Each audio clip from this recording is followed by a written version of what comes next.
In 1997, a man stole $17 million from his own armored car company and almost got away with it. David Gant worked for Loomis Fargo in Charlotte, North Carolina. He had access to millions in cash every single day.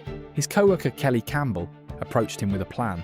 Along with her friend Steve Chambers, they would rob the vault from the inside. On October 4th, Gant loaded $17.3 million into a company van during his shift. He drove it home like it was just another day at work.